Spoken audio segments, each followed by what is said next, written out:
하나님 말씀 우리 신명기 28장 보실까요? 신명기 28장. 신명기 28장. 우리 1절부터 6절까지 한번 우리 읽어요. 신명기 28장. 찾으셨어요? 신명기 28장 잘 아시는 말씀이지만 우리 1절부터 6절까지 같은 목소리로 누가 누구 있어요? 1절부터 6절 같이 읽어요. 내가 네 하나님 여호와의 말씀을 삼가 듣고 내가 오늘 내게 명령하는 그의 모든 명령을 지켜 행하면 네 하나님 여호와께서 너를 세계 모든 민족 위에 뛰어나게 하실 것이라. 내가 네 하나님 여호와의 말씀을 청정하면 이 모든 복이 내게 임하며 내게 이르니 성읍에서도 복을 받고 들에서도 복을 받을 것이며 네 몸의 자녀와 네 토지의 소산과 네 짐승의 새끼와 소와 양의 새끼가 복을 받을 것이며 네 강규리와 떡반죽 그릇이 복을 받을 것이며 내가 들어와도 복을 받고 나가도 복을 받을 것이니라. 아멘. 올여름에 우리 교회의 여름 행사의 모든 행사의 제목은 주제는 더 블레싱입니다. 축복입니다. 여러분 하나님 앞에 이렇게 차영단도 그렇고 교육부도 그렇고 혹시나 이렇게 티셔츠를 맞출 게 있으면 그게 주제해가지고 복 이런 나왔으면 좋겠어요. 특별히 이 모든 복이 내게 임하며 이건데 이 모든 복이 내게 임하며 제가 지난 어저께 이틀에 걸쳐서 저희 뒤에 있는 강아지 2마리 있잖아요. 개 2마리가 털이 너무 빠져요. 털이 막 날리는데 말할 수 없이 개털을 개를 집에서 키운다는 사람들 보면 기특하기도 하고 기적인 것 같아요. 동물 털 쓰기자면은 고양이 키우잖아요. 제가 그래서 굉장히 그 털이요 정말 감당하기 쉽지가 않아요. 근데 하물며 이제 애미하고 딸이 있는데 털이 정말 여러 봉지 있죠? 봉지 한가득 나와요. 그래서 제가 옷을 다 갈아입고 예. 빗을 주고 빗을 좀 이렇게 개털을 뽑을 수 있고 일단은 샴푸로 온몸을 샴푸를 막 물칠을 합니다. 왜냐면 날리니까 물에 막 칠한 다음에 빗으면 털이요 얼마나 빠질지 몰라요. 근데 개가 가장 싫어하는 부분이 뭐냐면 아마 정민이도 어릴 적에 그랬을 텐데 아이들 머리 감길 때 머리야 얼굴에 물 들어가는 거 너무 싫어하죠. 그래서 머리를 닦은 다음에 머리 감길 때 얼마나 싫어합니까? 수분인 다음에 엄마 아버지가 머리도 보면 막 숨 막혀 죽는 줄 알잖아요. 개들이 그래요. 개 이제 얼굴 이런 데서 물 조금만 닿으면 막 엉덩이 뒤를 끄고 도망간단 말이에요. 제가 왜 말씀드리냐 아세요? 시편 23편을 보니까 내 머리에 기름을 부으셨어요. 누가? 목자가 양에게. 왜 머리에 기름 부은지 아세요? 거기에 옴이 들어가고 그 다음에 새파리가 들어가서 머리를 뚫고 들어가가지고 병균을 앓고 그게 죽어요. 우리로 말하면 거머리 같은 게 붙는 거예요. 그러니까 근동지방에 있는 양들은 또 야외에 있으니까 얘네들한테 외부로부터 보호해 주려고 양을 갖다가 보호해서 기름에다가 뭘 보여? 내 머리에 기름을 붓는 거예요. 그 양들이 그때가 제일 싫어하는 거예요. 왜냐면 하나도 없이 이렇게 발라주는 게 아니라 완전히 얼굴에 귀 같은 데 들어가서 여기다 유충을 낳거든요. 그러니까 기름을 다 발라주는 거예요. 내 머리에 기름을 부으셨으니 그 다음에 내 잔이 넘치나이다. 왜? 병들면 이익이 없거든요. 그러니까 목자는 그걸 감수하고서 양에게 기름을 붓는 거예요. 왜? 양을 더 윤택하기 위해서 양이 싫어하지만 힘들어하지만 양에게 지금 기름을 부어야 양에게 들어가는 모든 병균과 또 뭐 그런 어떤 생파리 같은 것들을 그럴 때 양이 특별히 암양이 순양보다 면역이 약해가지고 파리 같은 데도 안 돼요. 암양한테 다 달라붙어가지고 거기서 병균이 옮기는 거거든요. 여러분 왜 이 말씀드리는지 아시죠? 때로는 우리가 내가 원찮았던 개들도 마찬가지고 머리에다가 물을 붓고 샴푸질을 할 때 개가 싫어가지고 눈에 막 빗물이 들어가니까 땡땡거리고 그럴 때 살리기 위해서 시키는 거고 보다 더 나은 생활을 위해서 털을 다 긁어 모아주는 거예요. 때로는 나에게 싫죠. 감당하기 싫죠. 번거롭죠. 피곤하죠. 그런데 그렇게 하여야만 내 잔이 넘치는 거예요. 그 다음에 나에게 이익이 있어요. 복이라는 게 그런 거예요. 제가 동물들 대화가 됩니까? 뭐가 됩니까? 억지로 마지 못해서 그냥 끌어다가 그냥 물 왔다 간 다음에 샴푸를 벗으니까 몸에다 물을 보여야 되잖아요. 막 도망가요. 여기서 물을 붓고 해가지고 한 마리당 거의 한 40분, 50분이 걸리더라고요. 2시간이 걸리더라고요. 기꺼이 제일 싫을 때가 뭐냐면 이제 물체 다 하더니 내 앞에서 막 터요. 그러면 물이 다 얼트니까 저한테 튀죠. 성도 여러분, 지금 여러분과 저에게 주님이 더 나은 삶을 윤택하게 하시려고 머리에 기름을 부을 때 왜 붓냐고 말하시는 건 아닙니까? 왜 내 머리에 성령의 기름을 부으세요? 왜 내 머리에 당신의 축복의 기름을 부으세요? 번거롭잖아요. 내가 졌잖아요. 내가 지저분해지잖아요. 라고 혹시 대꾸하는 거 아닙니까? 하나님 우리에게 부어주시는 거예요. 부어주실 때 여러분 순종하는 자세로 머리를 가만히 대고 잠잠히 머물며 견디셔야 돼요. 그것이 나에게 기름을 부으사 내 삶에 윤택감을 주시기 위한 것이에요. 내 뜻대로 다 됩니까? 내 뜻대로 안 돼요. 저도 이상한 변호사 우영우를 보거든요. 그거 보면서 진짜 처음에 1편 보면서 얘 정말 처음에는 진짜 자폐한 줄 알았어요. 너무 연기를 잘해서. 근데 정말 이 손가락 같은 거 하나 움직이는 걸 보면서도 야 대단하다 느꼈거든요. 그냥 마음속에 그런 게 있었는데 어떻게 사람이 하나님 주신 이 축복에 안기려고 보십시오. 또 하나는 그 사람만이 가지고 있는 독특함의 특성이 있어요. 정말 그렇게 변호사가 어떻게 되는지 모르겠지만 그렇게 가지고 그 사람의 사건을 풀어나갈 때 보면 우리가 일상적으로 깨닫지 못한 것을 그를 통해서 해결되는 부분이 있고 그 사람만이 알고 있는 부분, 그 사람만이 경험한 게 있기 때문에 여러분 그거 진짜 저는 걔 이름이 은빈인가? 은빈, 박은빈? 이야, 걔 고래에 대한 거 다 외운 거 보세요. 걔는 물론 배우지만 걔가 그 배우가 배우로서 그 역할을 감당하기 위해서 그 어마어마한 대사를 다 외운 것만 해도 저는 부끄럽더라고. 난 평생 성경을 봤는데 나더러 만일에 10편, 10편을 외우라면 못 외울 거야 그렇게. 근데 막 고래는 말이야, 고래는 말이야, 막 수영이 하는데 막 알을 낳잖아요. 그걸 다 외웠어. 와, 깜짝 놀랐어요. 그렇게 하라 그래도 못할 거야. 성도 여러분, 하나님의 말씀을 듣고 삼가 명령하는 것을 지켜면 하나님 이 모든 복이 내게 임한다 그랬어요. 말씀 따라 가는 거예요. 올 여름에 복 받는 여러분 되시기를 정말 원해요. 구약에서는요, 우리에게 복의 첫 번째를 번창으로 봤어요. 번창하는 거예요. 대표적인 누구예요? 아브라함을 통해서 너와 네 자손이 번창하게 될 것이다. 바닷가의 모래보다 더 많이, 하늘의 별보다 번창을 복의 근원으로 봤어요.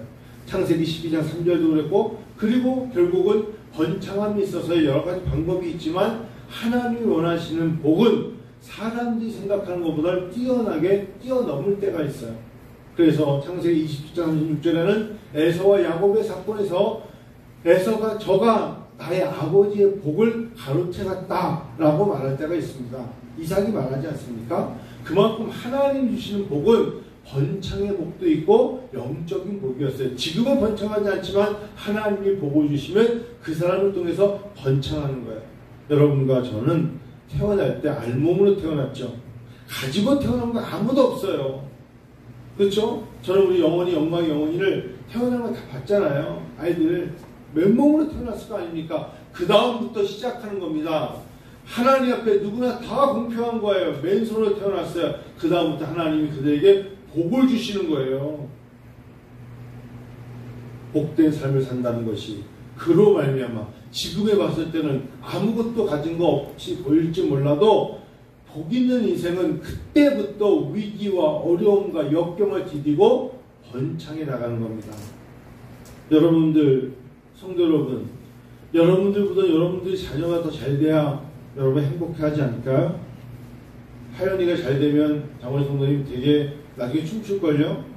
여기서 춤출 수 있는 몸매는 좀 아닌 것 같은데 하여튼간에 그래도 하연이가 막 아빠 나 뭐 이것 때문에 태권도 나가서 우승했어, 아빠 달리기에서 우승했어, 훌라훌 막 그러면 좋아서 등기듯이 우리 딸이 잘하네 라고 좋아한단 말이에요.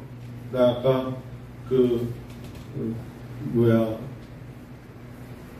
밥 먹을 때 애들 둘이서 먹길래 우리 이제 태권도 사고 이름이 뭐라고?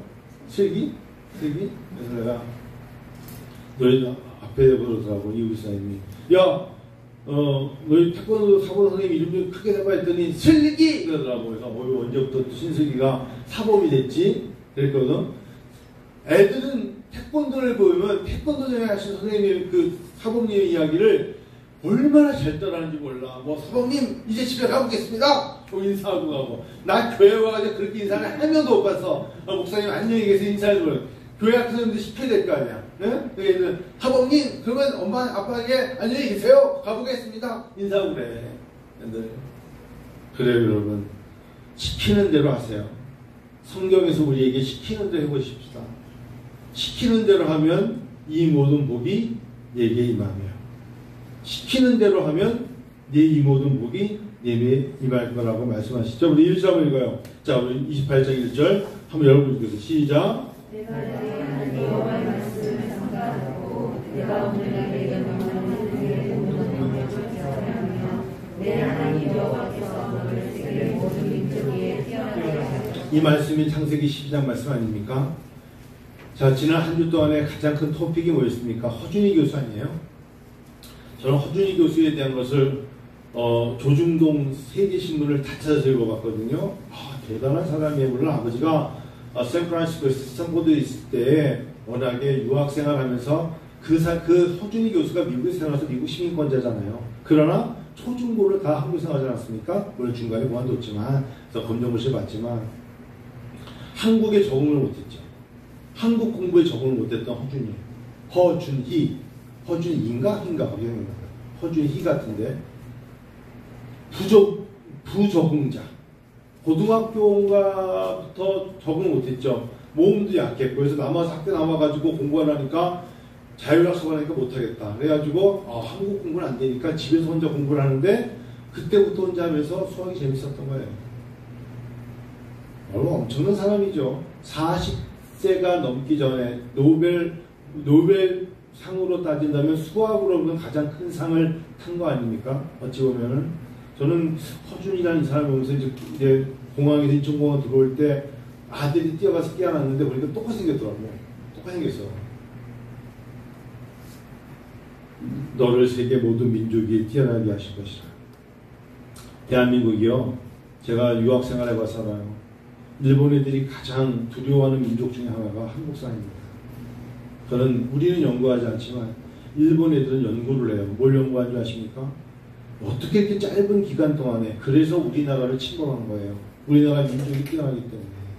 우리나라가 아무것도 가져갈 게 없으면 왜 우리나라를 침범했겠어요? 우리나라의 민족성, 우리나라가 가지고 있는 역사적 유물이 일본 애들은 가지고 있는 거 우리가 건네준 거잖아요. 그러니까 걔네들은 일찍이 역사를 연구해 보니까 이 모든 역사와 모든 것들이 어디서 왔다? 저쪽 삼국시대 때 이전부터 한국에서 왔다. 전안에 가지고 있는 게 무궁무진하구나.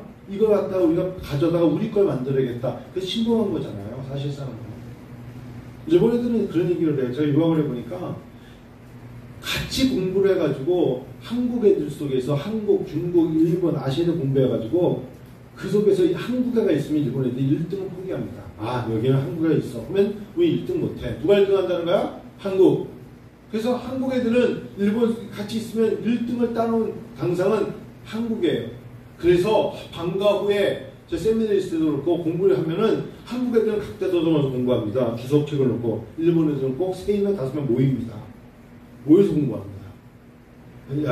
히데키 이리와, 쇼마 이리와. 그래서 자기들끼리 모여가지고 공부합니다. 왜? 걔네들은 5명이 모여서 머리를 짜내야 한국이 하나를 이기거든.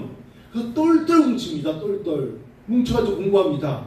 그러면서 자기들끼리 무슨 사, 쇼마샹, 카주샹 이러면서 자기들이 유도해가지고 아이디어를 만들어내고 한국 사람들 지침지고 혼자 하면서도 그걸 감당하는데 문제는 뭐예요? 나중에 이 뚜껑을 열어놓으면 걔네들이 더 큰 업적을 만들어도 우리 자꾸 딸려가는 거예요. 미국의 아이비리그의 딘스 리스트의 15%가 아시아권 애들이에요. 그러니까 전 세계에서 하버드나 예일이나 대통령의 웬만한 유명한 아이비리그의 15% 이상이 아시아권 애들인데 그 중에서도 탑 최위에는 대부분이 한국 애들이에요. 예전에 우리 로스쿨의 하버드 대학원에서도 우리가 석교수도 보지 않았습니까?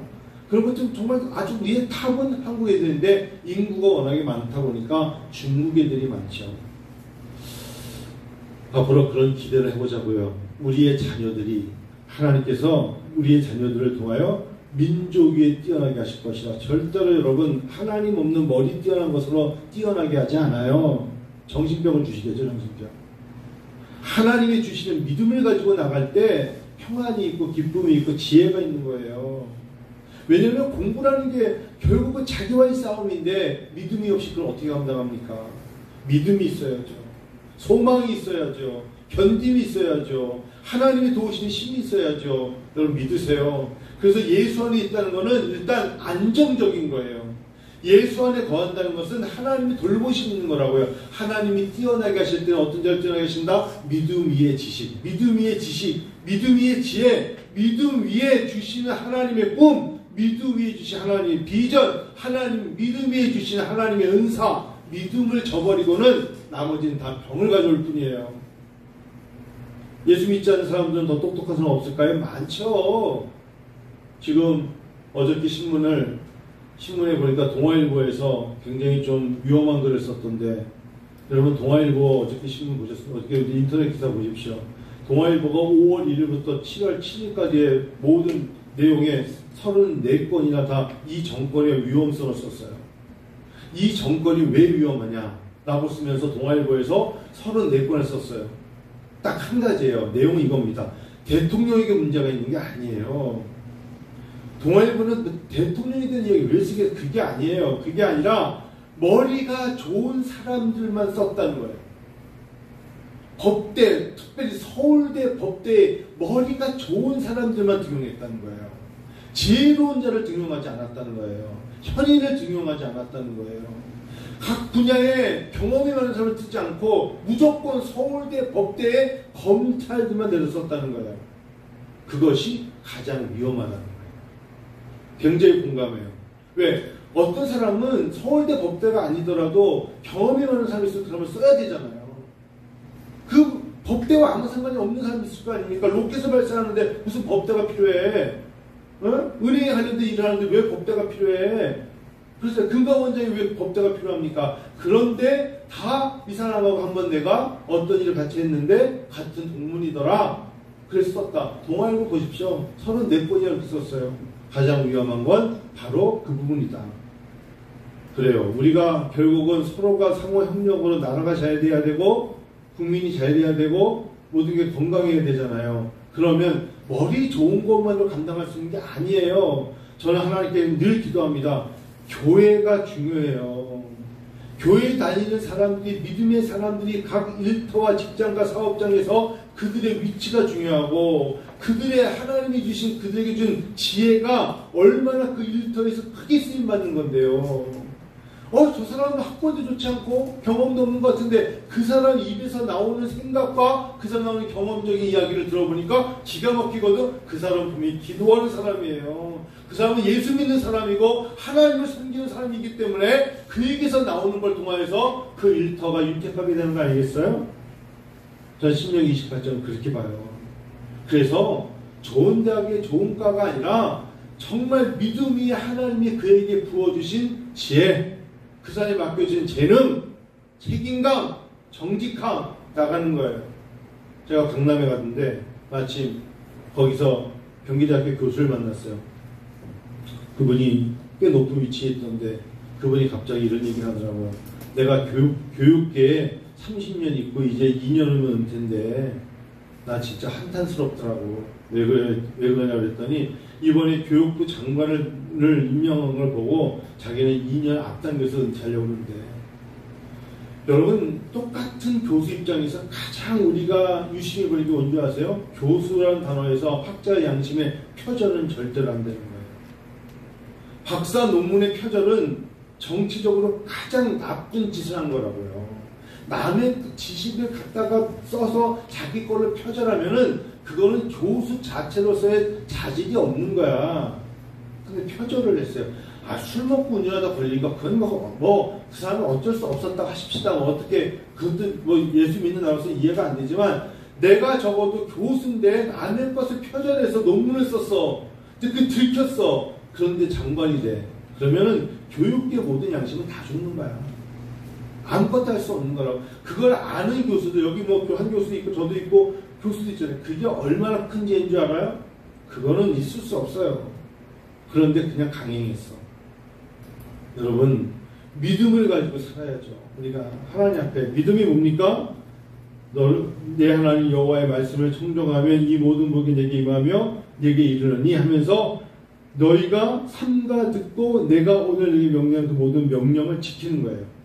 명령을 지켜야죠. 여러분, 안식일 지키는 게 중요합니까? 안 중요합니까? 여러분, 한번 물어볼게요. 안식일을 거룩하게 지키는 게 정말 중요합니까? 아니면 지킬 수도 있고 못 지킬 수도 있습니까? 여러분, 자녀들에게 뭐라고 말씀하실 겁니까? 안식일은 꼭 지켜야 된다고 말하지 않을까요? 불가피하게 직장 때문에 어쩔 수 없다면 그거는 하나님 앞에서 그래 이렇게 말씀할 수 있지만 지킬 수도 있고 못 지킬 수 있다 그러면 그건 잘못된 가르침이란 말이죠. 절대 지켜야 되잖아요. 명령을 지켜 행해야 돼요. 하나님 앞에. 영광이가 아빠 어디 가서 전화기 좀 누가 주일에 전화를 할까? 명령하는 걸 지켜라 하는 거예요. 명령을 지켜 행하면 얘가 너를 세계 모든 민족에 뛰어나게 하실 것이라. 다 끊었어. 되게 빨리 가네요. 하나님 주신 명령이 뭐죠? 안식일을 구별하여 거룩하게 지키라. 하나님 주신 명령 아닙니까? 하나님 명령을 지켜야죠. 여러분, 기도는 명령입니까? 아닙니까? 기도는 해도 되고 안 해도 되는 겁니까? 꼭 해야 되는 겁니까? 말해보세요. 기도는 명령입니까? 아니면 선택입니까? 명령이에요. 쉬지 말고 기도하라. 그거는 성도로서 내가 생명이 있는 동안에 하나님 앞에 기도하라는 건 명령이죠. 찬양, 송축하라, 내 영혼아. 호흡 있는 데마다 여호와를 송축할지어다. 자, 찬양하는 것은 하고 싶을 때, 기분 좋을 때 노래하고 기분 나쁘면 안 하는 겁니까? 아니면 찬양은 우리에게 주신 하나님의 명령입니까? 말씀해 보세요. 찬양은 명령이에요. 성도로서 꼭 해야 되는 게 찬양은 우리가 해야 되는 거고 기도도 명령이에요. 그래서 여러분, 하나님 앞에 범사에 감사하면 감사해야 되는 거예요. 명령을 지켜 행하면 모든 민족 위에 뛰어나게 하실 것이다. 우리 시편 우리 66편 볼까요? 시편 66편. 제가 여러분 자주 보는 말씀인데 시편 66편 8편 8절 이걸 시작. 만민들아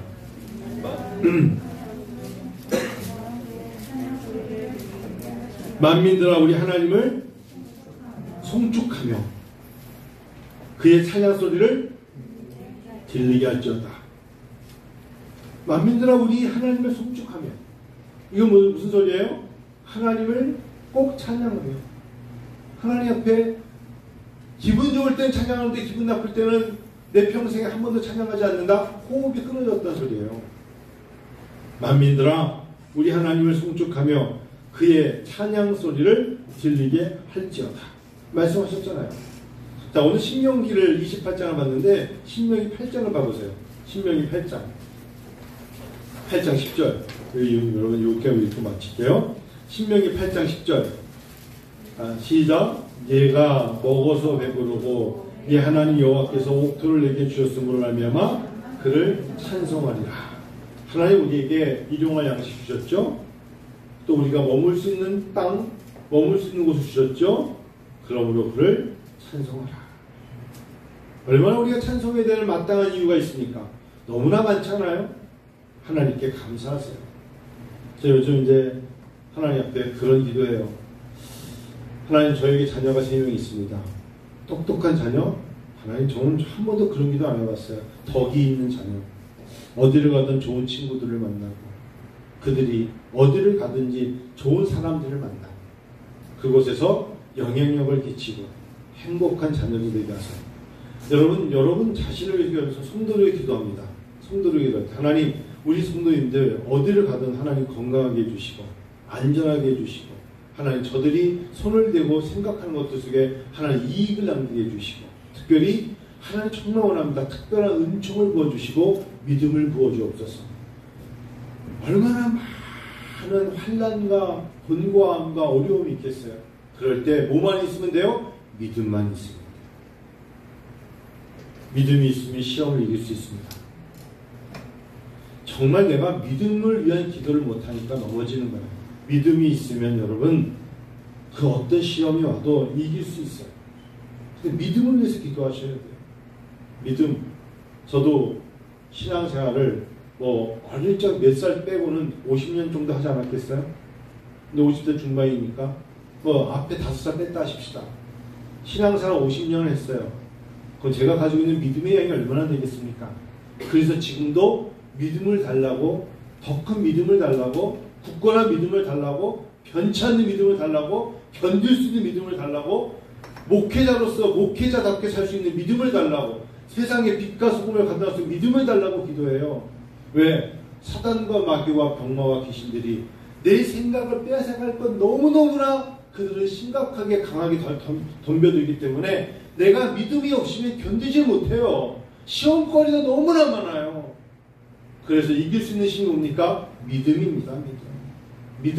믿음이 없이는 하나님을 기쁘시게 못해요. 그래서 혼자 영광이 실로하면 노래 알지? 어두운 밤에 캄캄한 밤에 새벽을 혼자 있을 때 그냥 아무 찬양이나 부르면서 자기 스스로 자기 믿음과 찬양과 기도를 통하여 자기가 성령 하나님과 함께 춤추는 자 되려고 몸부림치고 혼자 있을 때 상상 속에 기억 속에 시간 남을 때 여유 있을 때 혼자 하나님과 동행하는 자의 삶을 살려고 몸부림을 치다가 잠이 드는 거예요. 그래야 잠 속에서도 하나님과 운행하며 동행하며 움직일 수 있다는 게 그래야만 내가 내일이 일어날 스트레스와 위험과 내일 일어날 너무 어마어마하게 깔아놓은 상상도 못하는 위험과 감당하기 힘든 것들로부터 이길 수 있는 거지. 그 무거운 짐을 다 지고 어떻게 잡니까? 여러분 무거운 짐 별로 없죠? 근데 목회라는 게 있고 자녀가 있고 얼마나 무거운 힘들이 많겠어요. 나도 내 나이에 내 몸을 감당하기도 쉽지 않은데 그럴 때 이길 수 있는 게 뭔데요? 믿음의 기도, 믿음의 찬양, 믿음의 간청, 믿음의 생각, 성령님과 동행하는 자의 삶, 그리고 내 입에 나오는 찬양, 이걸로 이기는 겁니다. 여러분 어떻게 이깁니까? 슬기노가 어려울 때 고양이 보고 웃으면 믿음이 싹 생기면서 힘이 생깁니까? 그런 게 어디 있습니까? 그런 건 없어요. 그래서 하나님 우리에게 주시는 것이 축복, 믿음이 없이는 하나님을 기쁘시게 못해요. 믿음이 이겨요. 하나님 우리에게 복을 주시는 것은 딱 하나예요. 믿음의 복을 주시면 돼요. 올 여름에 하나님께서 우리에게 나와 우리의 자녀들 모든 행사에 하나님 믿음의 복을 주셔야 돼요. 그 믿음의 복만 있으면 이 여름을 잘 넘기면 가을이 복되는 거고 가을을 잘 넘기면 또 겨울이 복되는 거고 그렇게 1년이 복되는 가운데 아이들은 잘하는 것이고 쌍둥이 왔는데 6.8kg짜리 그 어쩌면 호리호리한 애들이 그런 애들이 이렇게 안겨서 오는 거 아니겠어요? 하나님 앞에 여러분 신명기 28점 내가 네게 명한 바를 지켜 행하는 거예요. 환경에 시험 들어서 넘어지지 말고 사람 때문에 하나님을 저버리지 말고 믿음 주신 하나님 앞에 굳건히 서갈 때 하나님이 승리케 하실 줄로 믿습니다. 올여름에 다른 사람들은 믿음의 복을 못 받아도 나는 꼭 믿음의 복을 쟁취하며 나는 감당할 겁니다. 내 믿음은 내가 지킵니다. 함부로 여기지 마요. 하나님은 그 사람이 중심 보세요. 하나님은 다 알고 계세요. 제가 감히 하나님의 세계를 신학을 하고 여기까지 오면서 하나님과의 어떤 교통교제로 보면 하나님이 가장 원치 않는 건 교만함이에요. 순종이에요. 무지해도 괜찮아요. 믿음 속에 무지한 자가 믿음 없는 지식을 가진 자보다 훨씬 하나님의 복을 누리는 겁니다. 겸손히 순종하면서 믿음을 가지고 나갈 때 하나님은 참 좋아하십니다. 한국 사람이 가장 좋아하는 성경 구절이 눈물로 씨를 뿌린 자가 기쁨으로 단을 거둔다는 시편의 120편의 말씀을 가장 많이 좋아한다고 합니다. 지금은 눈물을 흘릴 때입니다. 기쁨으로 달을 거두게 될 줄로 믿습니다. 우리 기도하죠.